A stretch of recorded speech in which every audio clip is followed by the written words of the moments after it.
ग्लानिर्भवति भारत अभ्युत्थानधर्मस्य तदात्मानसृजाम्यहं परित्राणाय साधूनां विनाशाय च दुष्कृतां धर्मसंस्थापनार्थाय सम्भवामि युगे युगे।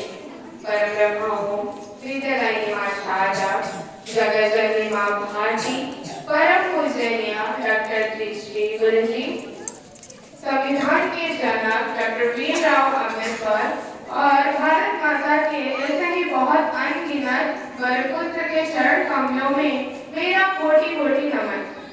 उपस्थित मंचासीन अतिथिवृंद, माननीय प्रधानाचार्य महोदय, पूज्य शिक्षकों और मेरे प्यारे साथियों, आप सभी को सर्वप्रथम 8वीं कक्षा की छात्री दीपिका की तरफ से गणतंत्र दिवस की हार्दिक शुभकामनाएं। सारे जहां से अच्छा हिंदुस्तान हमारा, हम बुलबुले हैं इसके ये गुलसितान हमारा। मैं उस देश की नागरिक हूँ जिसके चरणों में गंगा और हाथों में तिरंगा है। वो देश जो कभी सत्यम शिवम सुंदरम, कभी वंदे मातरम, तो कभी पंजाब सिंध गुजरात मराठा द्राविड़ उत्तर गंगा है।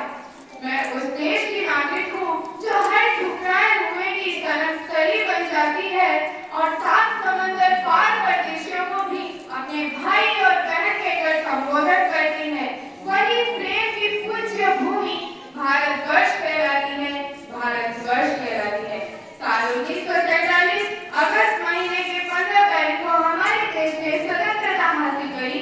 उसके बाद साल 1950 यह वो ऐतिहासिक दिन है जिस साल हमारे देश का संविधान लागू हुआ और भारत एक समाजवादी, धर्मनिरपेक्ष और लोकतांत्रिक गणराज्य के रूप में स्थापित हुआ।